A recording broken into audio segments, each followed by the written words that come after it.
Damn, YouTube, you're really coming for my throat. You just said, "Are you difficult to love?" Well, that's just thanks, YouTube.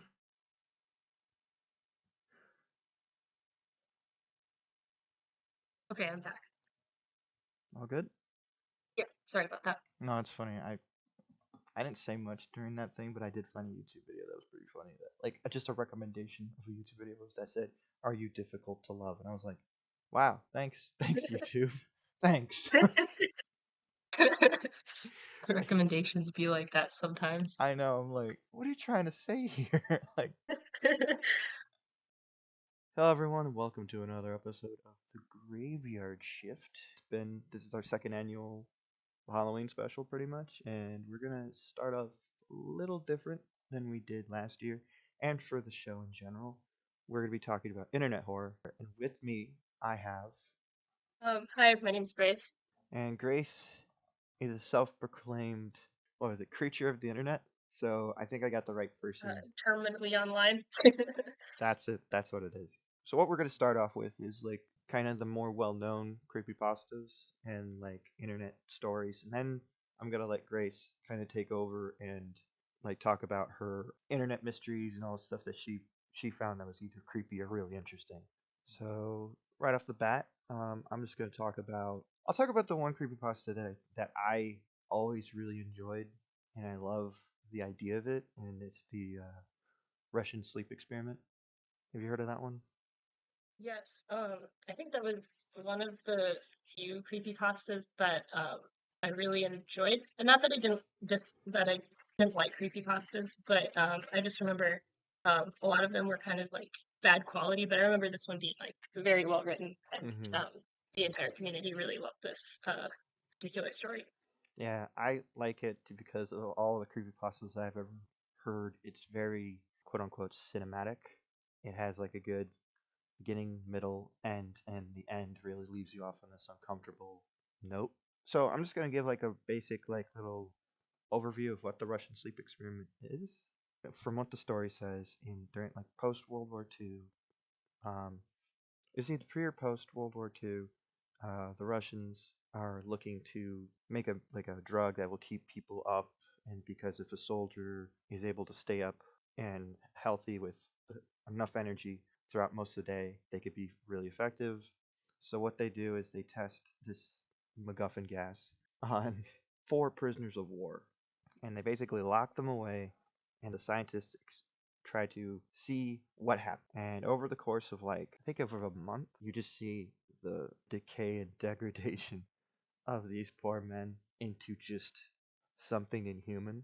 Yeah, that's what I really like about it because it plays on this idea that everybody kind of thinks about is like, what if I was able to stay awake for, I don't know, 15 days? Like, how would that change me? I would lose my mind. And the story plays on this idea of like the scientists are constantly hearing just these people just scream till their vocal cords go out, and that's already an uncomfortable thing.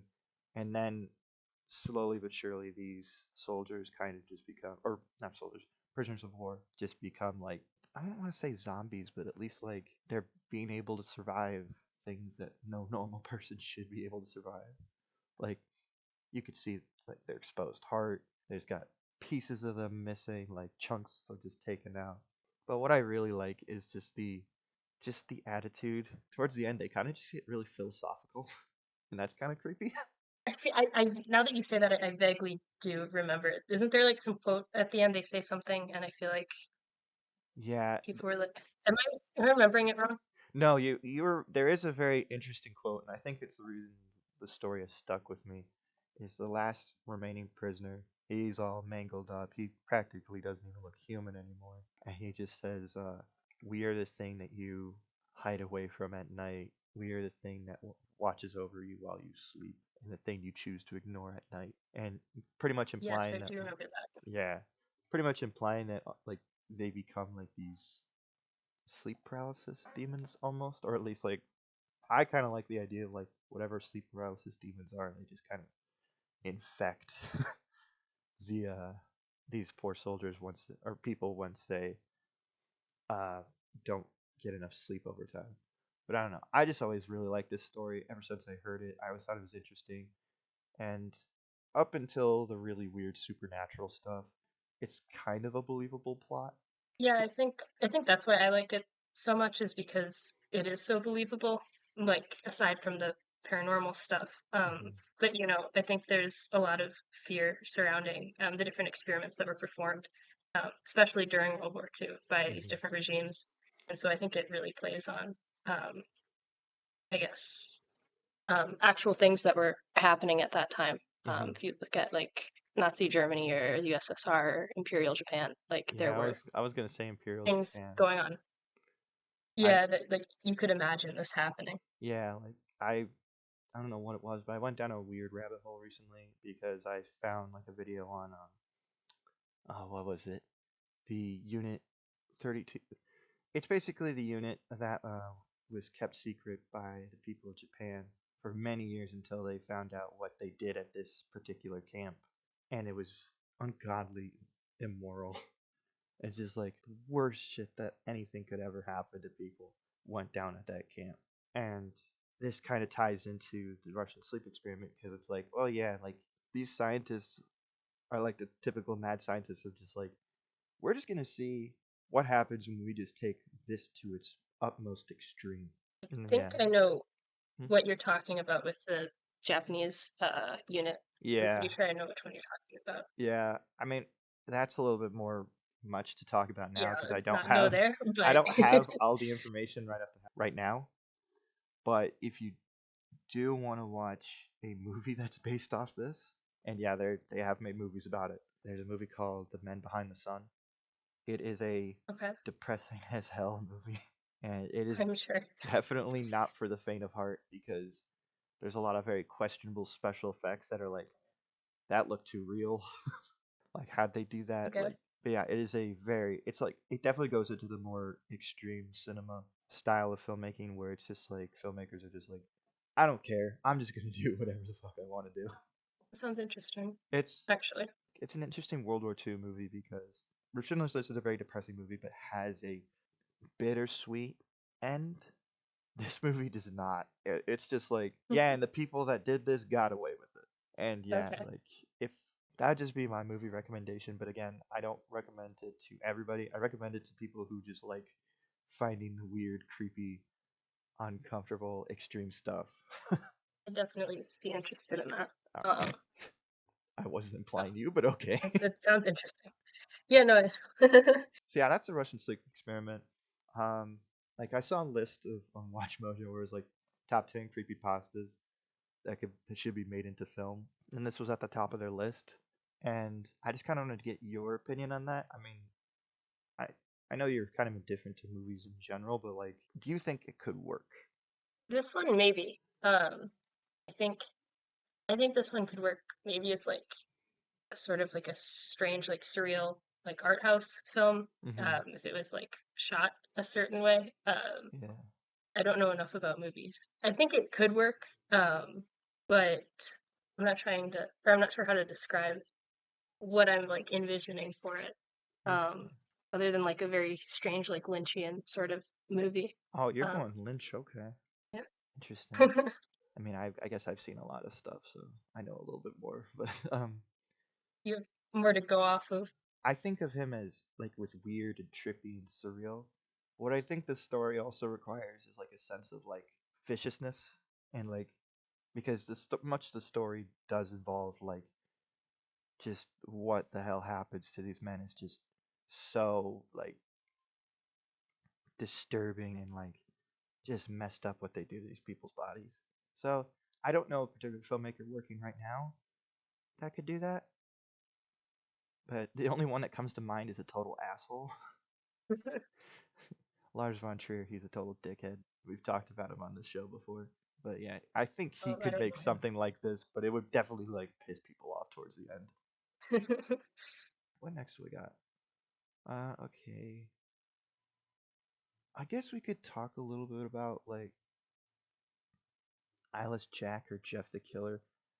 All I really know about them is that Okay. they're like your traditional like serial killer, like boogeyman kind of thing. I don't know much about Eyeless Jack, but I do Yeah. know more about like Jeff the Killer and just how like he's the one creepypasta that I've seen make the jump from like internet obscurity to like you see his mask on like Spirit Halloween stuff. Yeah, he's like a cultural phenomenon now, Yeah, like that. or I'm was, yes, rather. yeah. Like, I know. I remember a lot of people were asking this for a movie, but I was like, it would just be the same as every other slasher movie. There's not much to. I think somebody did make like a low budget movie on YouTube like Ah, years ago, or yeah. they tried to fund something. I don't Okay. remember exactly what happened. But I remember people making fun of it. It was like a very bad slasher film that people were Yeah. they had like a trailer out, but they had a GoFundMe so that they could finish it. I don't know if they ever actually did though. It's up on Could be IMDb. remembering wrong. No, it's all right. I do have one funny thing to say about Jeff the Killer. Is that I don't know What's that? why, but every time I look at that that image that you always see of him where he's like looking into camera, I don't know why, but he always looks Hmm. like Shane Dawson to me. I think the image itself is more interesting than the actual story. Yeah. Because there's a huge hunt to find. It's been going on for years to find the original image, and I can't remember if they did or not. But I think they like found it on. I don't remember if it was 2chan, which is like the Japanese equivalent of 4chan. But it was some Japanese image board they found. I think like the first sort of iteration of it, but it's been through different like stages and stuff. Hmm. And I can't remember exactly what kind of thread it was posted on, Are you talking about but that one image? yeah. Are you talking about the image it was edited off of, or Um, the actual yeah, there. image itself? So I think that one. Hold on, I real can't quick. remember if it was. I'm pretty sure there were different like Photoshop like versions of it, and I think I know it started back on a Japanese image board, um, and so there's different versions of it. Hmm. Um, but I can't remember if they found the original image that it was based off of. That's fascinating. That yeah, you that's the kind of stuff where that interests me more than the actual story because it's like now it's just like this thing was made and no one knows who did it.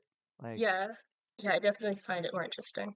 Yeah, I remember there was like a lot of not drama per se, but like there are a lot of people who claim to be the original creator of the Jeff the Killer image, and mhm. it was just like some edgy kid LARPing and tricking people on the internet. Isn't But it I think always? recently, right, but like I think recently they found a more accurate source for the image. Okay. Okay, there is a reason why you don't see a lot of these stories get made into movies as well, is because there is a weird copyright thing going on. Whereas like a lot of these stories Okay, were just made by people anonymously and they just put them out there. So if you're gonna take that story and put it on the big screen, you need to legally own that story. So the right, reason why a lot of these can't get made is because a lot of people do not know about like the original creator and they need to get the original creator's permission to make these stories. And when you have multiple people saying that they're the original, it's kind of hard to really lay it down. So that's I find it interesting that like Jeff the Killer has made that jump, but the way they get around it is they take the image, put it on a mask, and then on the branding they just call it creepy serial killer.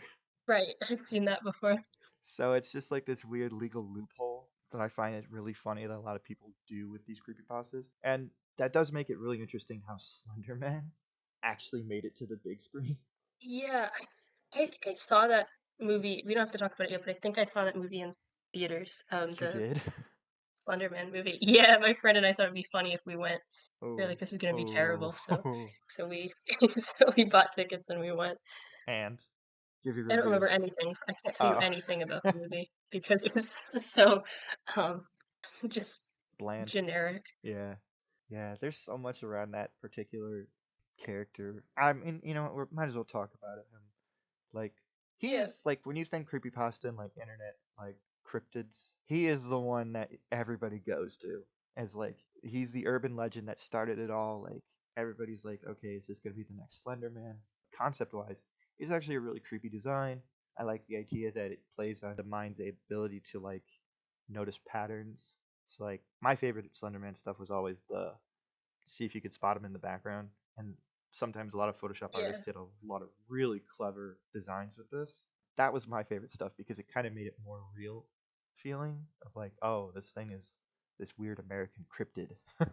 When I say like that realness of it, that unfortunately did lead to a very tragic case.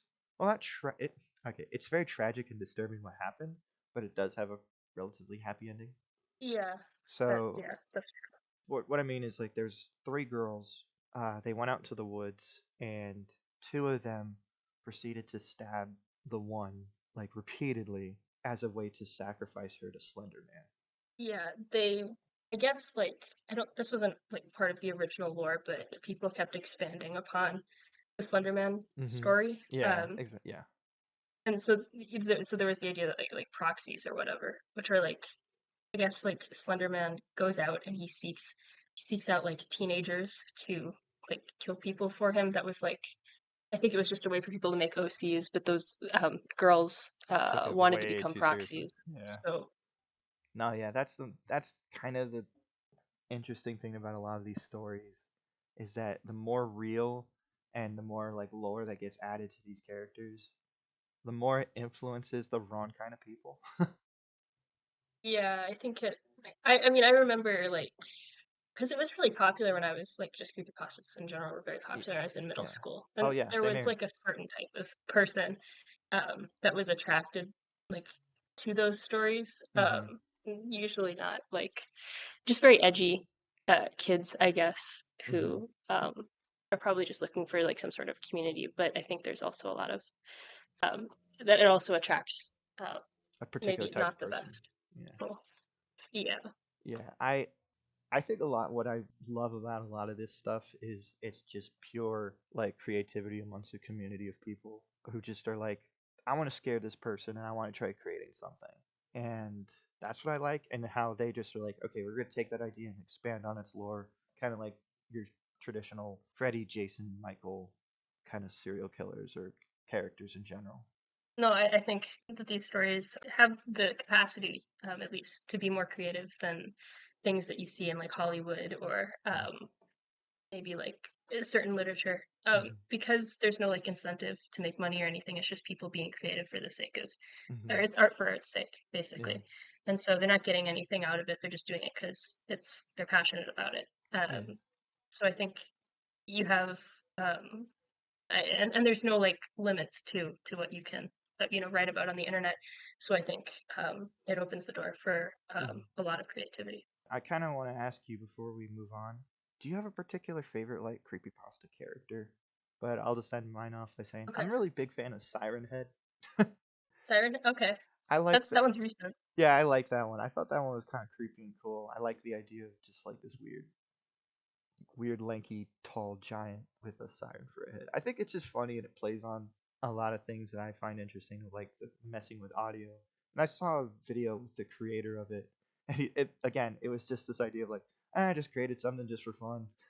No, I forget his name, but I really like that artist because he's done a couple projects like that that are similar. Yeah. Um, Name here on screen. I think it's rather unfortunate that you see like his creations in like at least when I a couple years ago. I think you can still find them now at my local mall. At the like the cheap knockoff kiosks, they have like cheaply made merchandise of his unlicensed merchandise of his Oh, creations. It's a little yeah. depressing, but Oh well, that's the nature of the business. But late capitalism. yes. um, Character. Um, I have a favorite creepypasta. I don't know that I have a favorite character. I really like some of the SCPs, but I don't know if they qualify as like characters Okay, I would like to go necessarily. into what those are because I don't know much about SCPs. I vaguely Okay, know. yeah, I can talk about that a little bit. Yeah, so I was actually really into SCPs when I was younger, when they were sort of, I guess, not at their height, but because I think they got popular later. But I was a huge fan. So SCP is like this. It started out as this creepypasta that was posted on the X board on 4chan, and the X board is the paranormal board. Hmm. And it was like I don't know what genre of literature. I know there's a name for it. I can't quite remember the name, but it was this. Basically, it was written like a document, like contain procedures for this specific anomaly, and um, it was the first one posted was SCP-173, which is the most famous one I think now, which is like this giant concrete statue where if you look away from it, it can move. It's static if you're looking at it, but as soon as you look away, it will move in your direction. And if you're not looking, it has the ability to snap your neck and kill you, basically, from what I remember. And That kind of so this post was sorry. just, That kind of sounds like a huh? particular Doctor Who thing. Like in Doctor Who, there's these things called the Weeping Angels that are just like that. There's these giant stone Yeah, people that if you look at yeah, them, they stay in place, but if you turn around, they're like they move.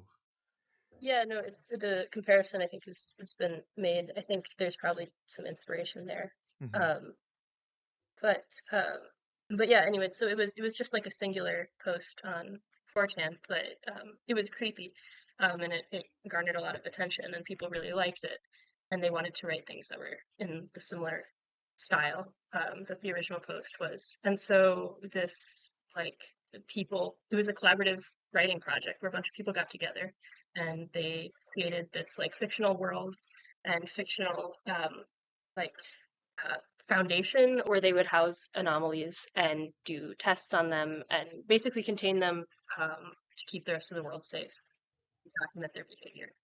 Uh, Hmm. and I think, and it was written as if it was like a real thing. These were written like actual government documents.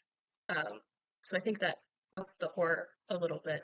Um, but yeah, it's just like a collaborative writing project.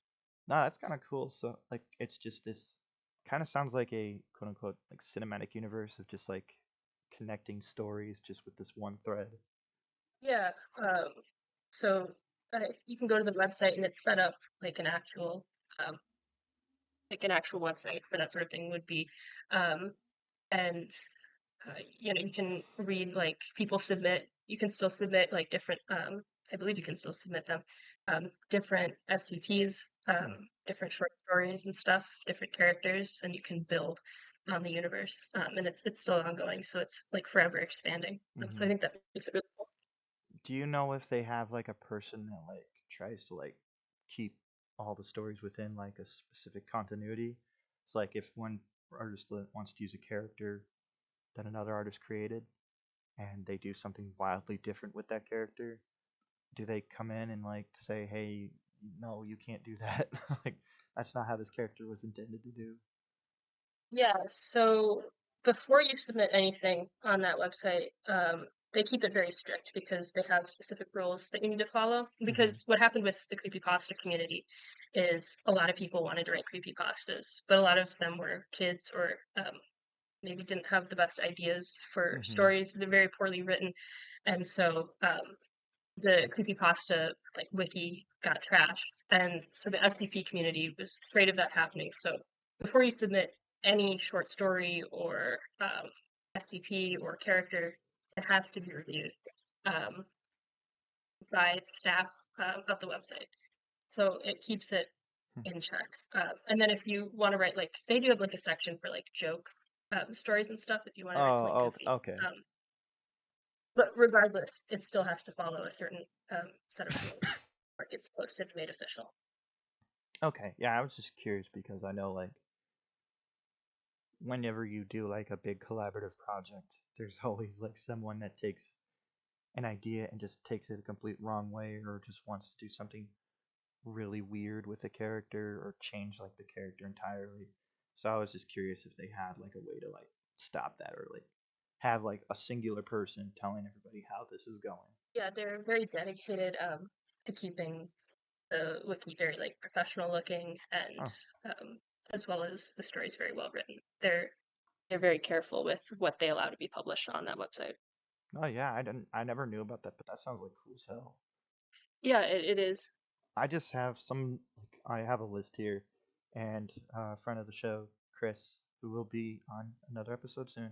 She really wanted us to talk about "Don't Hug Me, I'm Scared." Oh, yeah. I'm just gonna say this, like I never really cared for it. I think it's like really well like done as in like it tries to emulate the children's show aesthetic and then change it on its head. Um but I just never really cared for the overall like it never really scared me. I just found it just weird and unappealing to me personally. I usually like weird stuff, but Okay. like it just never really grasped my attention that much. But I this thing like blew up. I see like t-shirts of this shit everywhere and like hell Dead Meat, the YouTube channel Dead Meat, I did like a full on kill count Okay. of Don't Hug Me I'm Scared. It's like I understand and I really do appreciate like its popularity and how like it how it's grown and how like especially from something that started on the internet and how it's now this big recognizable thing. It's just that I never really got into it. I don't know about you, but kind of hear your thoughts real quick. Yeah, I was really into it when I was younger. Actually, just because I was into any sort of like horror stuff on the Hmm. internet when I was in middle school and like early high school. Um, but I really like Don't Hug Me, I'm Scared. I haven't watched any of it in a long time, so I don't really have any takes on it per se, Hmm. um, or like anything. Like I'm not gonna like talk about like any sort of like meaning or whatever because I don't really remember it that well. Yeah, But this isn't I that remember kind of YouTube liking video. it. Yeah, okay. I remember really liking it because, like you said, it imitates the children's show aesthetic really, really well. Hmm. Um, and I thought just the production and the love that went into it, you can tell that the creators really enjoyed working on it, I feel like, and it was sort of a passion project. I thought the music, I really liked the music, the soundtrack to it. I thought that was really well done. Um, yeah, I was a big fan. I don't know what else to say. I don't either. I just wanted to mention it because like it is one of the big YouTube or internet like horror things that have just made the jump to popularity. I Yeah. will say there are some YouTubers that I do know that have made the jump successfully from making YouTube videos to actually good like Hollywood movies. Recently, I don't know if you saw any trailers for this movie called Talk to Me. I think I actually I think I saw that. Pretty You saw sure. it. It's the one with the hand, Did I see it? like the little Yes, hand. I did. Yeah, I saw that one. Oh, you saw it in theaters. Yeah. Oh, I wanted to, but I never got the chance to. But I will soon because it's on. I think it's coming to like digital pretty soon, so I'm gonna watch it and definitely Okay. talk about it on the show. But I just wanted to mention it only because like the guys that made that movie were the Raka Raka team, and I don't know if you know about these guys, but these. Yes, yes, I do know. Oh, you do? Oh, I love them. These guys are Yes. great. Oh, I was just gonna say they're like a fever dream to me. I know who they are, but it's like a vague memory. Oh no, I love their videos. They kind of stopped making the stuff that I enjoyed watching them do, but they instead made the jump to Hollywood and they made the movie Talk to Me. I didn't know if you knew It's, that going in. it's pretty cool. Yeah, I did. Oh, okay, okay, And but I wasn't really thinking about it when I was watching it, but okay. it's weird to think about. But it's pretty cool that All they right. were able to do that.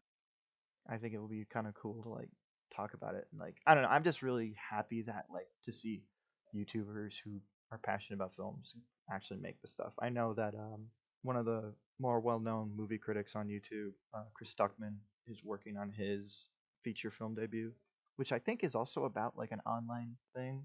But I don't know much about the Okay. movie as of yet. But it's just another creator is going out there and making his own movies, and I just want to like bring note to that. And I think his film is like it broke records in like the most donations donated to like a film ever. Oh, okay. Like it broke like it's millions of dollars was given to this guy to do the Oh, film. damn. Yeah, like and he even made a video saying like I didn't expect that much money and I really do appreciate it. But yeah, I'm looking forward to seeing whenever that gets released. It's probably not going to get done until like years down the line because like movies at that scale take forever to get into theaters. But it's still going to be interesting to see All right, that's all I really have to talk about with the stuff I brought to the table. But I kind of want to like Okay. leave it off to you now. Here, Internet Mysteries. If you want to just introduce what you're going to be talking about, like what kind of stuff you want to talk about. So my stuff isn't necessarily stuff that I wanted to talk about isn't really like horror stories per se, but they're like creepy internet findings, finding stories, mysteries that people have just come across over the years, and yeah, so they're not. I guess maybe they're not horror, but they're interesting, sort of creepy or mysterious um, things that have happened on the internet. All right, I'm down to hear. That's kind of the stuff that I'm also interested in. I don't know. I find what you have brought to the table interesting because I've never heard of most of this stuff, and I think it would be really cool to like introduce people to what this is. All right. So the first thing that I wanted to talk about was this guy called Bob Hickman. Um, and so this is a real person. This isn't like a story or anything made up. This isn't an ARG. This is a real guy. Um, but around 2012, people started receiving like weird text messages from what they found was an Indianapolis number. And the text would say they were like incoherent, like schizophrenic writings, basically, and they would say something along the lines of "God enters a man like a body perfect size, like me, floating into you," which is Holy Ghost baptism and Rip's face, diseases, gums, or it would say "God has entered my body like a body perfect size." And so there were tons of people getting these messages, and so they were flocking to. I don't know what the name of the forum is, but there was like an unknown number forum that people would discuss, different weird calls and stuff. And people started speculating on what this could be, and so there were theories about this being like an AI that had gone rogue and was generating strange messages, and then more outlandish theory that this is actually a cryptic serial killer and he's sending these messages after he kills somebody and he's trying to like it's some sort of secret mystery that he's trying to get people to solve. I love it. But then later on later on there were these like vans that were parked in the Indianapolis area, and on these texts they had, or on these vans, sorry, they had the same texts, or the same things that were said in these text messages. Mhm. "Oh God entered my body" thing. And these were just found parked in random areas around Indianapolis. And then people started seeing YouTube ads of a guy saying the exact same things that were sent in these messages. And they found out he was a guy called Bob Hickman, and he has a couple YouTube channels, and he documents his experiences. And his belief is that when he was seeking baptism, God entered his body and inhabits his soul. And he says a lot of people would think, well, this is a positive experience, but Bob thinks that God is actually a malevolent being who torments humanity. And so he describes like Jesus Christ coming to him in person and like tormenting him. And he shows off injuries that he says were inflicted to him Hmm. by God. Um, and so there are a few theories on what this is, and the first is most people always default to, which is that this is a performance artist or this is an ARG. But the second one, and it's probably most likely, is that he's just suffering from mental illness because he's putting money into this when he's not getting anything out of it. He's writing books, um, he's buying ad space, things like that. And then someone claimed to know him in the area, that on one of these forums they said that um, he comes into the gas station frequently, and people say he's very nice, but he's a little weird. But yeah, that's Bob Hickman. I don't know uh, what else to say about him. I I think it okay. I think what it is like is a combination of the things that you said. Of like, yes, it's mental illness, but I also think that this is performance art. Personally, from what you've told me from the story, Okay. just because it's just like it's really well. If it were just a writing slip, like a truly like mad person, I feel like it would make less sense. I can see your point because I there were two vans at least, with these writings all over them. Hmm. Uh, and it just seems like a lot of effort, went into this. He has like tons of books on Amazon that you can buy. Um, so it's interesting because I don't know like if this is like just schizophrenia or if this is performance art or if it's a little bit of both. It's hard to say. Um, he does still post and he does still put out books and things like that. Um, so I don't know. It's very strange. I It does. think It, you it see a is lot of this strange. stuff. It is strange, and I do think, and I also think like going to like your thing of like he's going to like a very ridiculous level for this stuff. Yeah, I don't know. I think like the line between artist and mentally ill is very blurred sometimes.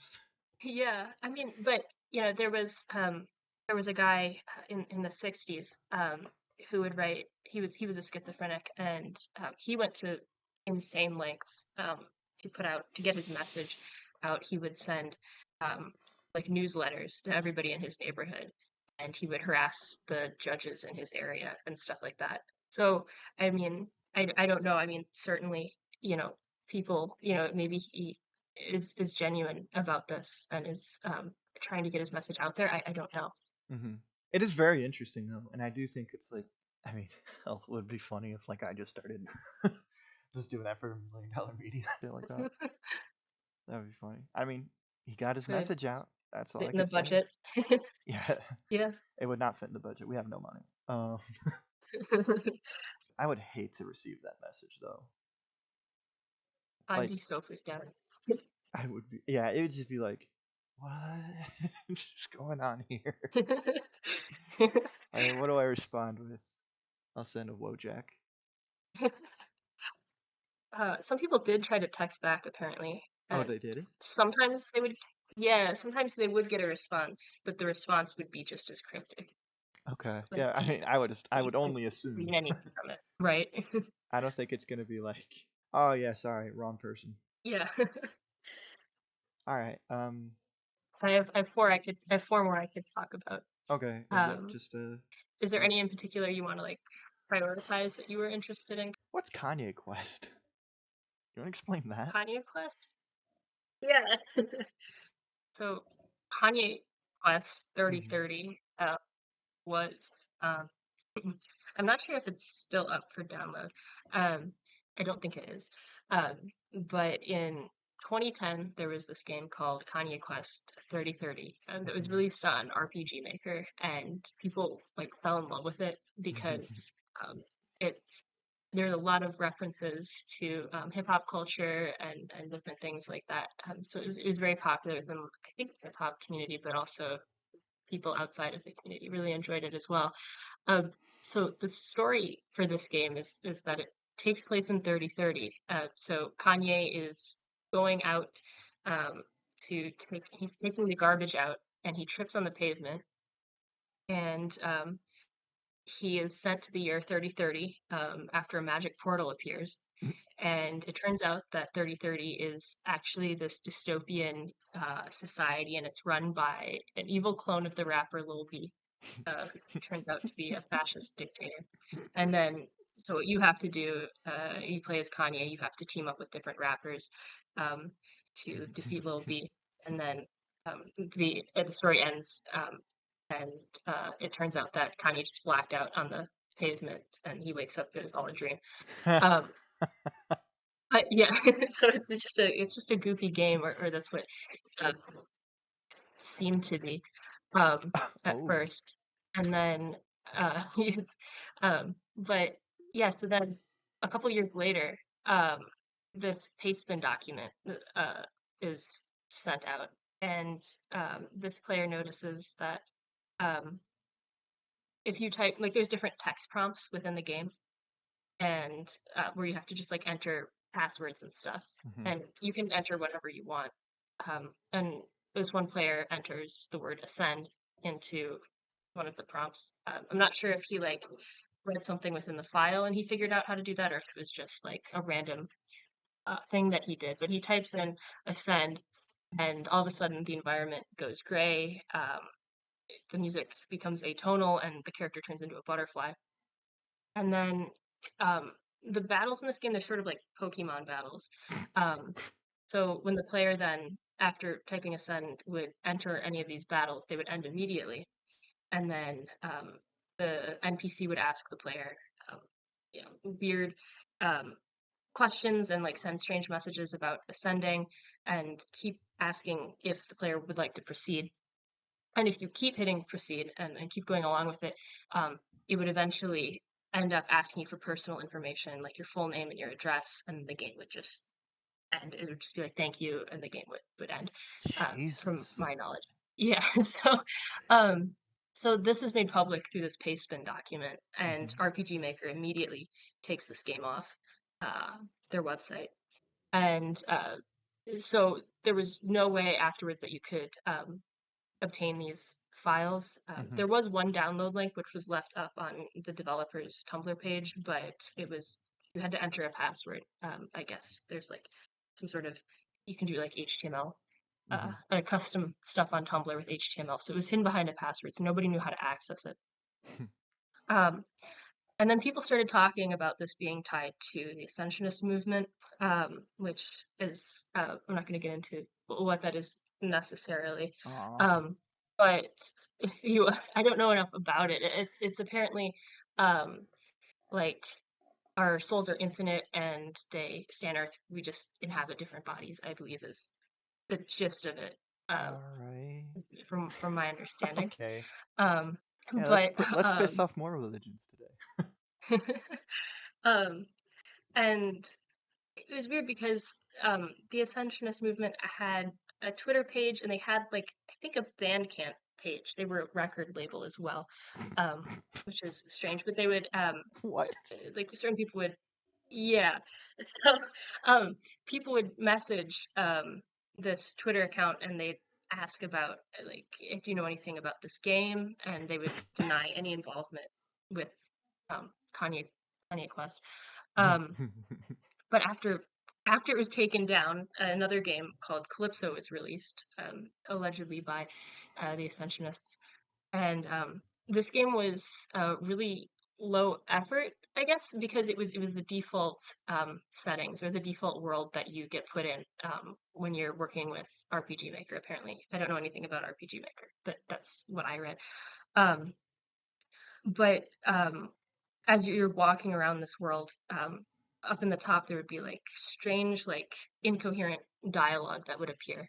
And the only thing that you could do in this game was use a telephone. And Mhm. and if you click on the telephone, you get to hear different voicemails left. These are real voicemails, by the way, that people called the Ascensionist hotline. They called this group or whatever and left real voicemails, and they put those voicemails um, in the game. And Ugh, what the um, fuck? yeah, so it's I don't really know like if there's an answer to this. Apparently, I forget the guy's name, um, but there was some guy who some people think is behind the whole thing, and it was just sort of maybe a publicity stunt. Maybe he was an actual Ascensionist because this is a real movement um, of people, and maybe he was just trying to draw attention to the movement because he was the only person signed to this record label. Um, I and I wonder think, why. yeah, I think there was, yeah, and the record label was found to be illegitimate too. Shocking. Didn't see that Um, coming. I can't remember. There was another thing that led back to this one guy. But yeah, so it's unknown if he was just trying to draw attention to the movement or he was just using the Ascensionists' religion as a way to um, just be sort of cryptic. It's kind of unknown. Uh, but yeah, that's Kanye West Quest 3030. I love it. That is just the right amount of funny to dark and twisted that I love. That is just, oh, that's great. I can't. I don't know what the game looks like, but I just now just hear the Pokemon theme and there's like rappers just like doing battles and stuff. Like that's funny, but that does take a really interesting dark turn. Yeah, it's like what the hell happened? It's also really funny Like because why hip hop? yeah, like it's also really funny because of all the rappers to choose. He is the perfect one for this weird shit to happen to. Right. Like as soon as I saw like the title of Exactly. it, I was just like, oh yeah, that sounds like something that would be affiliated with him. All right. Now I'm trying to think what else you got here, but like, oh, can you talk about? Worlds. I was gonna ask because I saw this one. It sounds just like uh the 11BX 1371. Yeah, the um edgy art project. Um, Although I shouldn't diminish it, because it's actually really well made. Um, Well, it worked apparently. so yeah. Um, so it's in 2014, there was this 4chan post, and this Anon said that um, he found a strange DVD on a park bench, which would the exact same day. This video that was on the DVD was uploaded to YouTube, and it was also sent to a Swedish website called GadgetZZ.com, which I don't actually know what that is.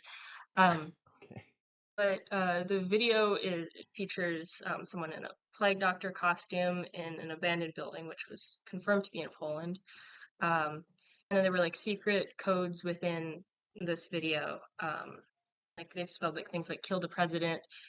They had the White House address in there, and then if you ran the audio through a spectrogram, which the audio was just like high pitched noises, it featured disturbing images, which were gory, but they're from movies.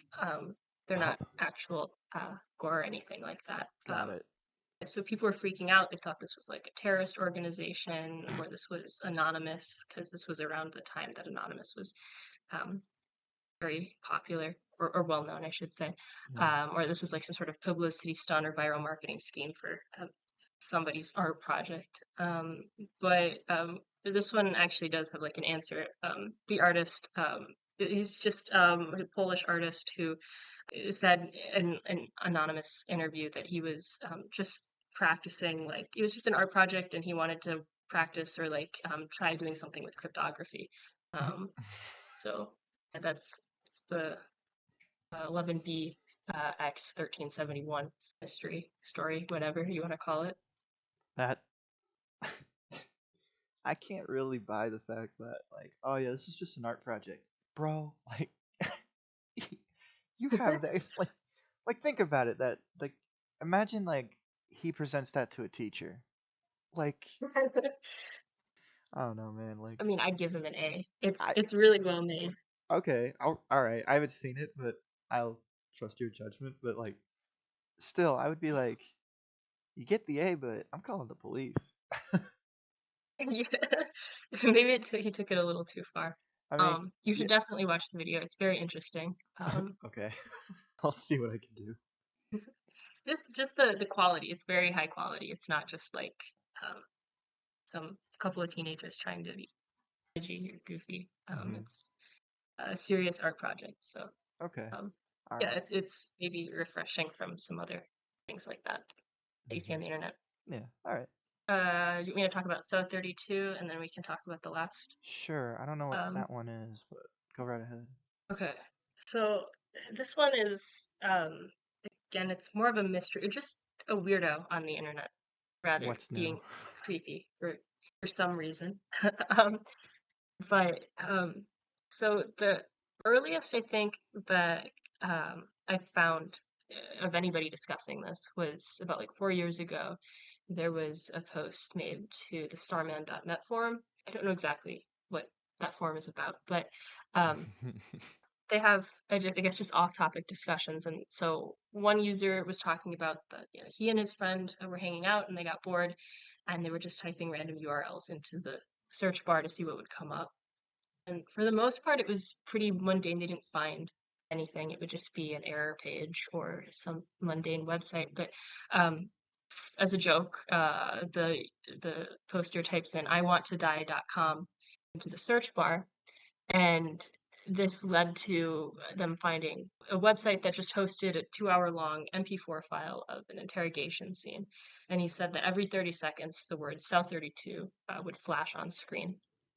And so he's confused. And so he says that he went on YouTube and he searched for Cell 32. And the majority of what he found was strange videos similar to the MP4 file that he found on that one website. Mm-hmm. Um, but he found one website that he said was like made by a human, um, or human, and it was somebody, it was a YouTuber by the name of Elder's Vault, and he was talking about how he had encountered the exact same thing, but he found the website or websites by messing around with the Somali to English feature on Google Translate.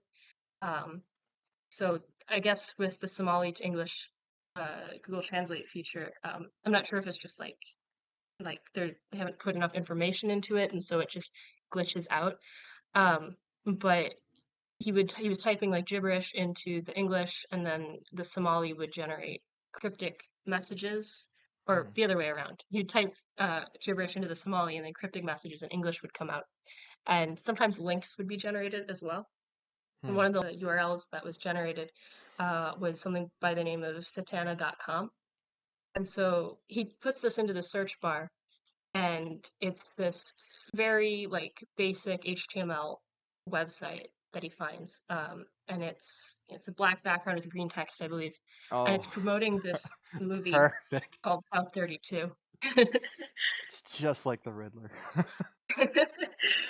Yeah, so it's promoting this movie called South 32, Uh-huh. which you can watch on YouTube, I believe. It's very poorly made. It has an IMDb page um, if you want to watch it.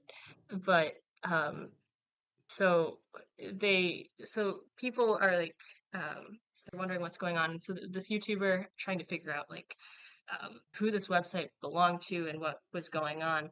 And I don't remember exactly how they found it, but they did like a reverse search and they found out that there were like about 70,000 websites that were similar to the ones they had found. And they would all feature, and don't go to any of these websites. I should have said that, but I wasn't going they to, but all okay. contain, they contain viruses that will like automatically, you don't have to click on anything, just viruses will automatically download onto your computer if you do Jesus. um, go to any of these websites. Did you? But yeah, no, I did not. I don't Okay, want a virus. okay, okay. I was Um, gonna say like it sounded like you had you experienced something like that. I was like, wait, did you actually go to this? no, there's like warnings and stuff from other people who have been on these websites that they were warning other people when I was researching. So Gotcha. um, no, I have not clicked on any of these links. Um, but yeah, these websites are very basic, and they would contain mostly promotional material for the movie South 32. They would have coordinates, page counters, and like anti-bullying messages for some reason. And like I said, they'd be full of computer viruses. Anyways, they found out that all of these websites were owned by somebody who was going by three names: Luigi Bayan, Said Yomtabayan, or Kari Bayan. So, anyways, this YouTuber, Elder's Vault, he posts the video on this subject, and all of a sudden, like a flood of videos come in. And they're targeting Elder. They're saying it's like a weird, like I don't know, like a warning message, like you see, like the anti-piracy screens. It kind of looks like that.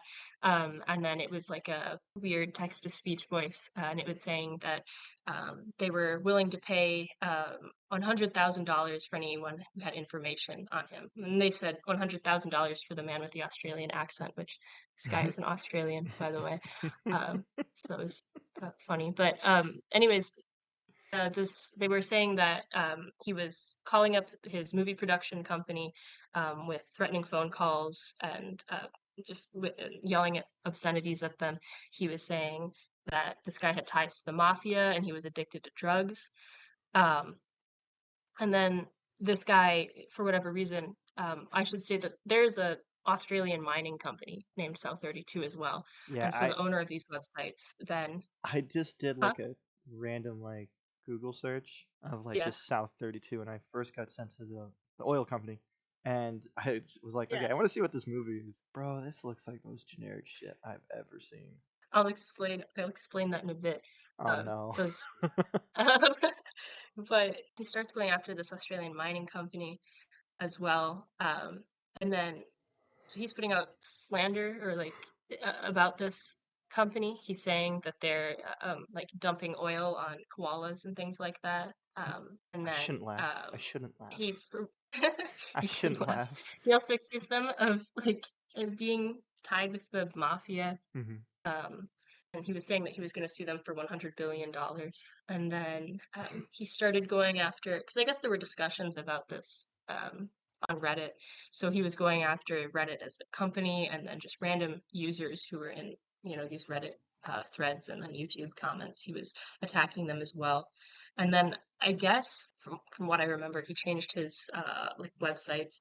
I think just the main South 32 one to feature that like Russian sleep experiment image with like flashing lights and stuff Oh yeah, for yeah, whatever yeah. reason. Dude, hold on. Yeah, so the Oh, sorry, real quick. I just looked up no, the go ahead, film go on ahead. the film on IMDb. It has one Yeah. award. Best What's thriller the award? feature film in the IFS Awards 2016. This has a IMDb rating of 4.7. Hold on. Yeah, this Out shit. of, is it 5 stars? 10. 10 stars. Yeah. Yeah. And that's off 52 Uh, reviews. yeah, people. I read the reviews. People are not happy with him. I'll explain Okay, why. I sorry, think because sorry. this is the most like. No, no, no. It's okay. This is the most likely theory. I think this is a YouTuber by the name of Scare Theater. This was his theory, and I think it's probably the most likely explanation. Um, so the guy's real name, I believe his legal name is Saeed Yomtabayan. You can find all of these lawsuits against him by big companies because what he does is the reason he has all these websites Mhm. is for domain squatting purposes. So this is the illegal act of if you buy a domain name with a similar name to that of an already established corporation. Um, Mhm. like if you have something similar to Yahoo or Amazon, you buy a name similar to that, and then you sell these domains back to these companies for a marked up price. Um, and so he's most likely trying to do this with the South 32 company. He has domain South 32. Um, but he's trying not to get into legal trouble. So what he's doing is he's saying, I'm actually making a movie of the same name. So it looks like he has a legitimate reason to have the domain South 32. So that if the mining company tries to sue him, he can just say, well, no, this is just a promotional thing for my movie, which happens to have the same name. And it would also explain why the movie is so low budget and um, poorly made. He's just domain squatting. Oh. Oh yeah. I'm just gonna make a movie. That's the easiest thing to do. But he has like tons of like YouTube channels that he's still active on. And All they're right. all very disturbing, like graphic footage. Yeah, I don't know. You can go check those out if you want in your free time. It's very bizarre. Link below. That's a good story. Again, it's definitely in that weird, creepy, but then also has like a really hilarious spin on it that I just can't believe. Like, man, I Yeah, swear, it's some actually people pretty do funny. will go to extreme lengths for these scandals. I swear, that is hilarious. All right, I really want to hear what you have to say about this world's doc. Okay. This is pretty bizarre. I have a lot to say about this. I Oh, took a all bunch right. of notes. I'll edit out I wanted to make anything. sure I got the full story. Okay. It's 1995, and there's this company called Worlds Incorporated, Mm-hmm. and they have this idea. I don't want to call it a video game. I should say like it's like a 3D virtual chat room or like MMO. And it was originally intended to be for sick or disabled children who couldn't get out and socialize much. So it was a way for them to escape and talk to their people in a similar situation as them and make friends. And it had a lot of money going into it. There were celebrities like David Bowie and Steven Spielberg who Shit. were working on it, or at least saying that they were. They had like worlds based off of their work and stuff. And that was the main appeal of this. Because at this time you have like AIM and like Yahoo Pager, things like that, like chat rooms, but it's just text on the screen. And so the appeal to this was, or the appeal of this was um, that players could customize their avatars and chat rooms as much as they wanted to. Okay, it sounds like an early version of like VR chat, without obviously the VR part, Yeah, but VR like, chat. or it's just like a bunch of random people just in different skins or costumes or whatever. But Yeah, go on, exactly, but go with on. Yeah, S1 graphic. yeah. I um, get what you mean. I get what but this is really popular because this is like revolutionary. No one has ever really done this before, at least not to my knowledge. And this is still in the Web 1.0 era. So that was 1989 to about 2004, 2005. you mean. So like there's the Web 1.0, 2.0, 3.0. Um, so this is earliest form of the internet.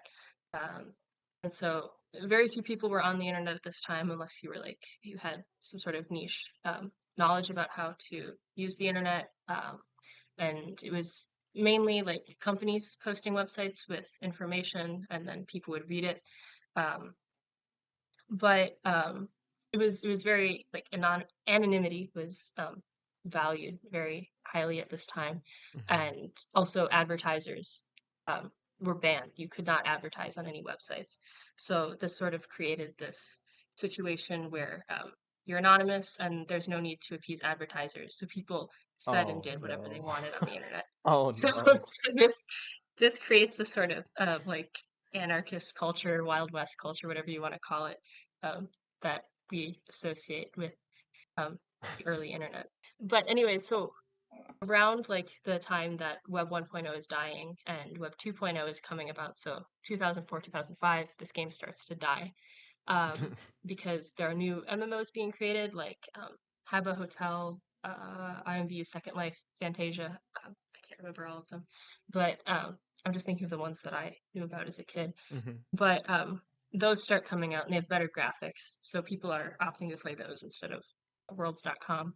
But there's still like a dedicated player base, so Yeah, there are yeah. people still playing this game because of the level of customization that you put into this game. So people are putting a lot of time into making their characters and building these chat rooms. Um, so they're sort of attached to this game. Hmm. But yeah, like I said, you can still go ahead and download this game and play it to this day. And it's rumored that the creator, whose name is Tom Kidron, he's paying out of pocket to keep the servers running. It's not sure, like no one's sure, like maybe he has like a server room in his house or something, but that's what people think. Hmm. I don't know exactly how people found out about this game because this is like early 2010s now. Oh wait, really? A lot of this has been lost. Yeah, so jumping to early 2010s, people on 4chan on the V board and the X board. So the V board is the video game discussion board, and the X board is the paranormal discussion board. They find out about this game and they start playing it, and they go onto this game and they immediately get freaked out because it's a complete free for all. Number one, no one's playing it, so it's empty. So Hmm. it's sort of like this liminal space, like Screaming into the void. atmosphere. Yeah, exactly. There's not many people on. And then also the graphics are outdated, so that's a bit creepy. Mm. And then people are able to just upload images as textures in this game. So there's a bunch of pornography or occult and satanic symbols. And then I think I saw like a sex dungeon or something somewhere from a screenshot. So Oh, I people was are about to like say, you freaking wait, out. what did you say? Did you Yeah. wait? Have you, question, before we um, move on, have you personally yeah. played this game? Yeah, so I tried to a couple years ago, Hmm. actually. And I was talking to my friend about this. I'm not sure that this if this is true because we're not like computer people. But I couldn't get it to load on my computer, and she had the same issue with like other earlier games. So I don't know if it's the fact that our hardware or can't run older stuff, like Hmm. it's just sort of obsolete on our operating systems. I don't know. I don't know anything about computers, but she had the same issue. So I don't know if you need like an older computer do that. But I did try and I was unable to. And I was Okay. thinking about doing it after I wrote this up because I was like, maybe I should try again and see what happens. Should Maybe we it's just my record it and computer. put it on the channel? We could. Comment below if you want to see that. Anyways, um, but like the people on X especially are like super paranoid. If you've ever, not that there's anything of value to be No, found on those, really? unfortunate in general, but well, not anymore at least. Okay.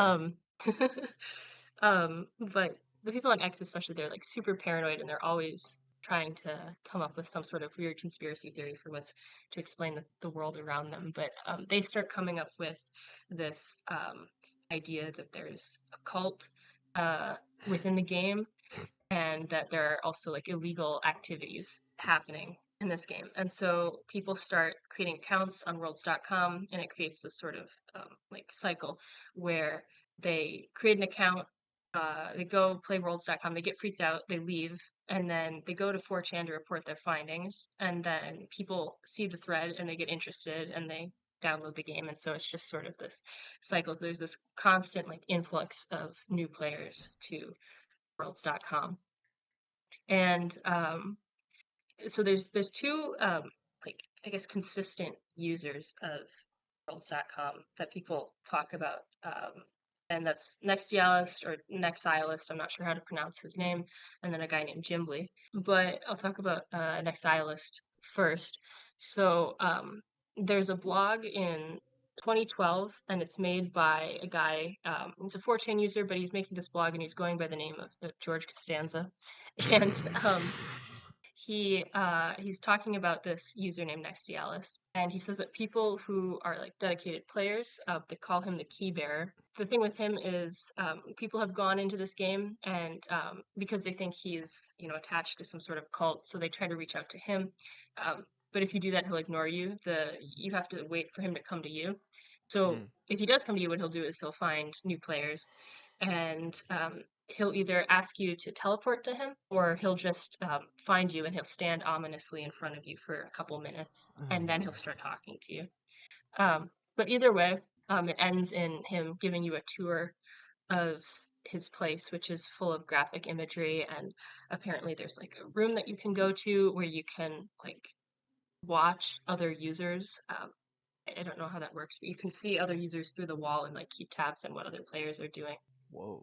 But anyways, after he gives you the tour, it's alleged, no one's ever actually found these audio clips, but that he will send you audio clips of what people said, or animals in pain, or animals being burned alive. Oh, But man. again, this is like a rumor on 4chan, and nobody's ever found these audio files, so it could just be people trying to hype it up a little bit.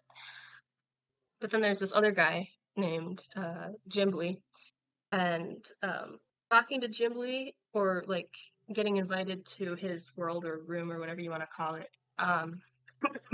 it involves like more strange tasks. He'll ask you to do things, and this includes mainly includes sending photos of yourself, some of which are pornographic or nude images of yourself, and these are called mugshots.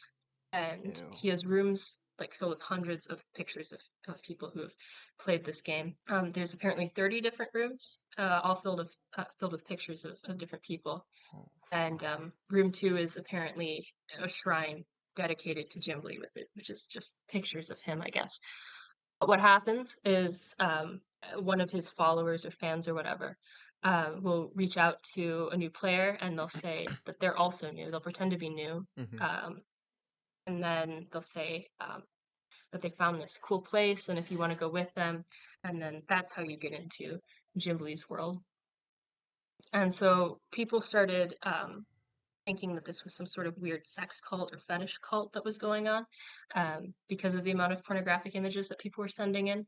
After some digging, I guess, 4chan users were able to somehow find his email, and then his real name. And that email, it was up on a website. And you were supposed to send your pictures to that email address. So they found out sort of who he was a little bit, but it's still, sort of the old internet. So there's not too much. It's pretty anonymous still. But there are like people trying to dispel this rumor, saying that this was just an attempt at social media, in a way, because at this in this era of the internet, you wouldn't share pictures of yourself, you wouldn't share your real name, and so you have this like tight knit community that's playing this game, and so to make it more intimate, sending in pictures of yourself was just a way for people to see who they were talking to, and have a more intimate relationship with. Um, Not everybody believes that, but this is where it gets weird, and Oh, okay. if it wasn't Wait, weird enough already. what? Okay, okay, okay. Thank you for the heads up. It ties in. It ties in. All this ties back in the end, but it It's all doesn't seem like connected. it at first. Yeah, it's all connected. So there's rumors that the people in this game have ties to something called the Cult of Saturn, which is a UK-based cult. And so out of the blue, this Oh, of 5 course. gigabyte file is uploaded to this anonymous file sharing website, and Hmm. it contained information relating to the Cult of Saturn. And it was about this one woman's involvement in this cult, or alleged cult. I don't know. Um, so I don't know how somebody found this because it was an anonymous file sharing website. So you have to sift through, thousands of files being uploaded. Um, but anyway, this woman, she talks about in this document that she started going out with this guy who was really into the UK punk scene, and they would go to shows together all the time. But it started getting weird because he started talking about how he would take mind expanding drugs and how he and some of his other friends would worship the planet Saturn. Um, and then it talks about this book that this group uses called the Book of Lock and Key, or the Book of Loki, as some people call it. Oh Um, boy. and it's not even sure, no one's sure if this book actually exists, and most occult communities don't think it exists. Anyways, um, that'll be important in a later. Oh, But so it's not sure if this group was like originally like some sort of social thing in like the punk scene or something like that, and it was just a way for people to hang out within the scene and get to know each other.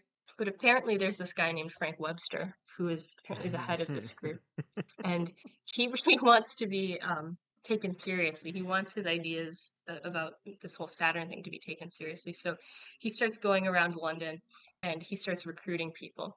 And he does this by vandalizing property, by spray painting occult symbols and like messages onto buildings and walls and stuff like that. Um, sorry. I'm and sensing a weird uh, thing amongst all these like creepy, like weird internet people. Just this weird like way of marketing their ideas.